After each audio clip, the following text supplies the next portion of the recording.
Hey guys, welcome back to my channel. I'm the Hungry Tourist, and today we're going to be talking about what surprises tourists when they come to the US. So it's completely normal to experience cultural shock when you travel outside of your own country. Some of these things may vary from region to region, so you're likely to experience some type of cultural shock or cultural surprise when you travel from the East Coast to the West Coast, or if you're used to living in a big city and you travel to a small town, or vice versa.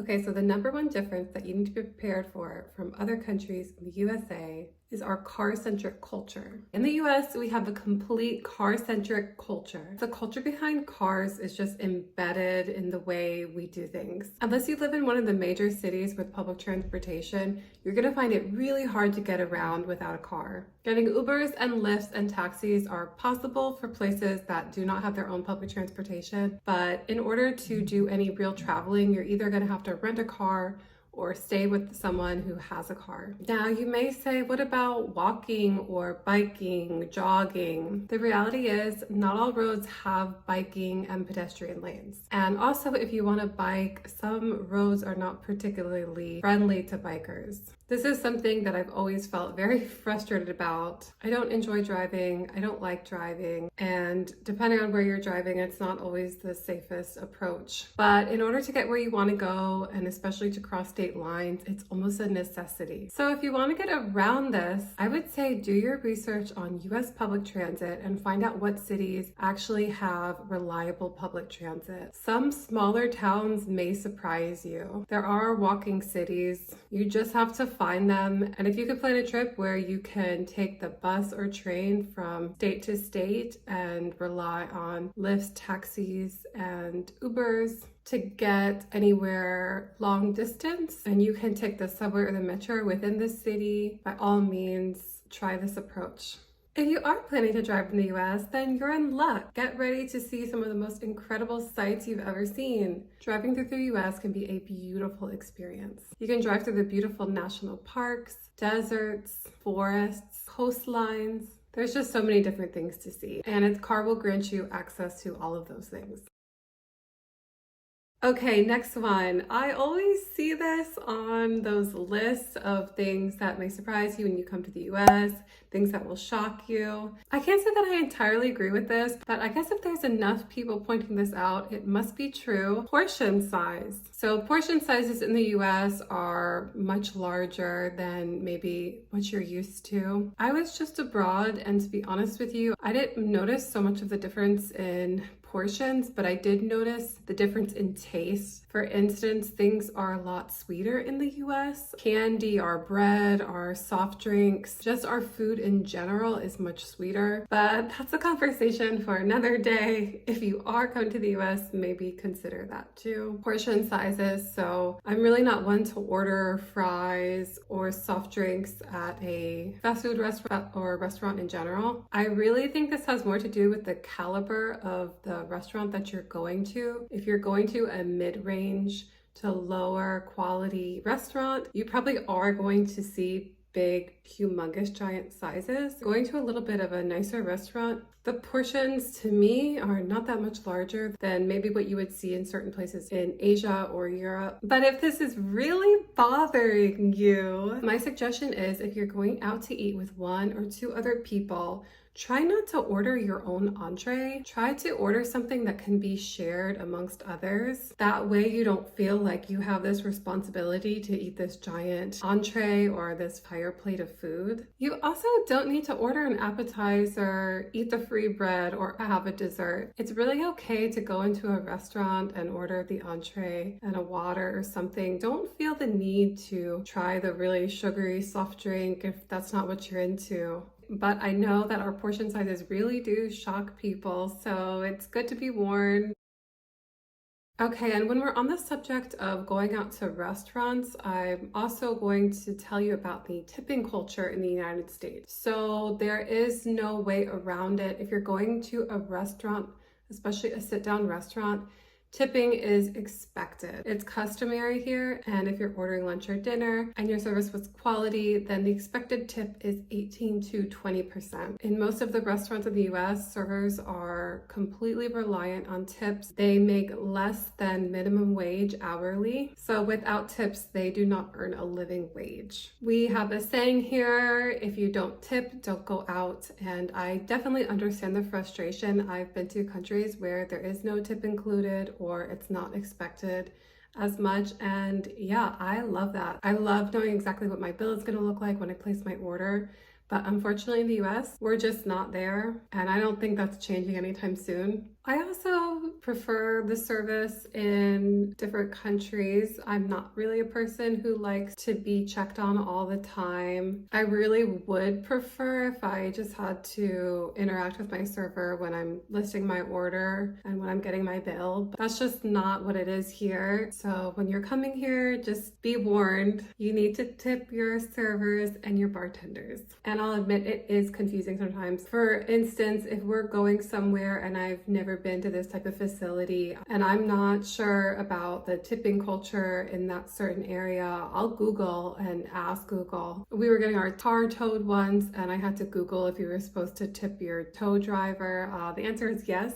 Also need to tip at nice hotels. So you want to make sure to tip your bellhops, the concierge, the porter, the parking attendant, the maid service, any bartenders and hairdressers that you may see, dealers at a casino, and taxi drivers. There are gray areas, for instance, baristas. That's kind of being debated right now, whether should you tip the person who's ringing you out at Starbucks. Those are more of your choice. If you have it, then you should. So there was something kind of funny that happened. So one of the workers from our local gas company came to turn our heating on. He was checking things over the house and explaining things to us. And at the end, he stood there and asked, "Is that it?" And my husband kind of looked at him, unsure what he was supposed to do. And then when the man left, my husband asked me, should we have tipped him? Was he expecting a tip? And I said, no, you don't need to tip any type of technician. He's getting paid well at his company. It's just a way of speaking. He was just asking us, is that it? Do we have any more questions? So yeah, there are social fumbles and like questions that you may ask yourself. Should I have tipped that person? Was that person expecting a tip? And really the best thing to do is just research beforehand and always try to have a little cash on you. Okay, this one is one of my favorites because I am guilty of it. Smiling. You will find that Americans love to smile. This really depends where you are regionally and if you are in a small or big city. So for instance, if you're like in New York or a lot of times like somewhere cold, if you're passing someone on the street, you won't typically smile at everyone or interact and say hi to them. But if you're in a smaller town, particularly in a southern town, you're gonna find that a lot of people smile when you're walking across them, and people will even say hello and respect a response. I told you guys in my last video that I grew up in the American South, and this was just a way of life there. We smiled and we talked to almost everybody. I swear it would take twice as long to do anything because you were always having little small talks with people. You were always chatting with people. Could be friends, could be neighbors, could be people you were just meeting. That type of graciousness is just to be expected. So yes, in the US, we do smile a lot. I don't know if anyone would ever mistake it as being unfriendly, but it's definitely not supposed to be unfriendly. It also doesn't mean I know you. So in different cultures, if you're smiling at someone, that may mean, oh, you actually know this person and you're ready to have a conversation with them. But in the US, we smile at everybody, and it doesn't necessarily mean that we even want to have a conversation with you or get to know you. It just is what we do. So if you feel comfortable, smile back. If you don't, then, just carry on your way and think we're weird or something. Okay, and this leads me into my next topic, small talk. So I made a video earlier about small talk and different conversations you can have with people. And small talk is a way that we check in with people. It's a greeting that we have, and it's just a very quick conversation, very light and brief conversation that we have with people in an informal and formal settings. Some examples of small talk is talking about the weather, asking about someone's family, talking about the sports, something that you saw on TV last night, any type of light, brief conversation you can have with someone.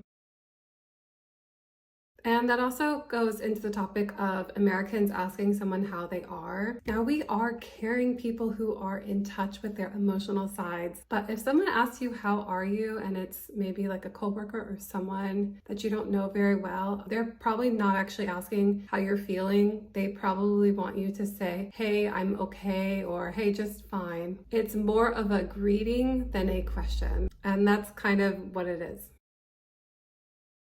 Okay, and I also want to talk about the beauty and what you can expect to see when you come to the US.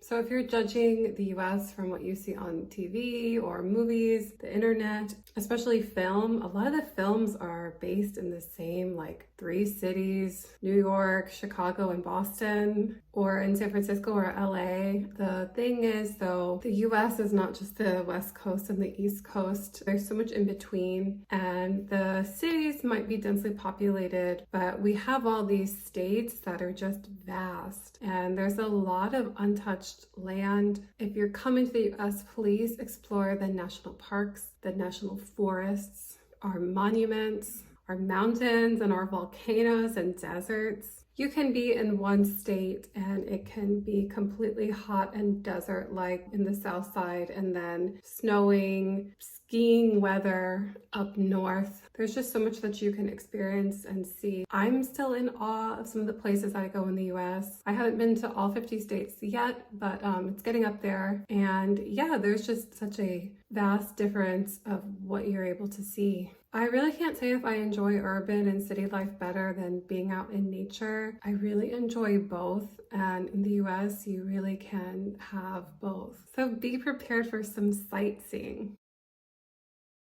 One thing that is real about the US is our selection sizes. We are known for having huge supermarkets and malls where you go into an aisle. There's literally hundreds of options of one food item. You may be familiar with the cereal aisles in the US. There's such a wide variety of cereal that you can buy. Milks and yogurts, candies, frozen food options. It just goes on and on. This is definitely something that I notice whenever I travel abroad. I'm so used to having so many options, and you just see in different countries that that's just not the way it is. And also in supermarkets, just being able to buy your produce and your canned goods and your baked goods and your cleaning supplies and your clothes and your power tools and everything under the sun. That is not so prevalent everywhere around the world. So be prepared when you come to the US. Not all of our stores are like that. It's specifically like the Walmarts and Targets. You'll even see at the front of these stores,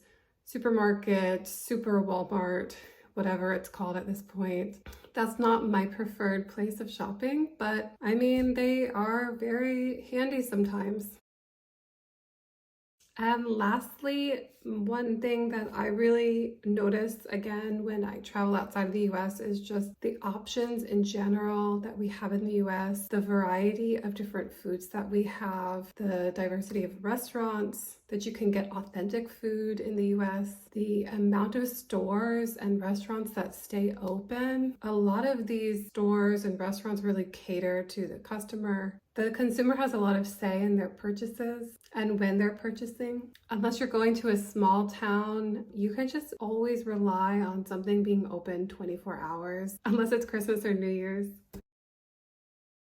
Also, don't let sales tax surprise you. So when you're purchasing something in the US, that little sticker that you see right below the item, don't expect that to be the final price. Wait till you get to the cashier. The only time you're going to know your final price is when the cashier tells you your final total. That's sales tax, and sales tax is basically on everything that you purchase in most states. Okay guys, I hope you enjoyed the video and maybe it could help you prepare for a future visit to the USA. If you like this video, please like and subscribe, and I continue making more content. And please continue to tune in for English lessons and more travel videos.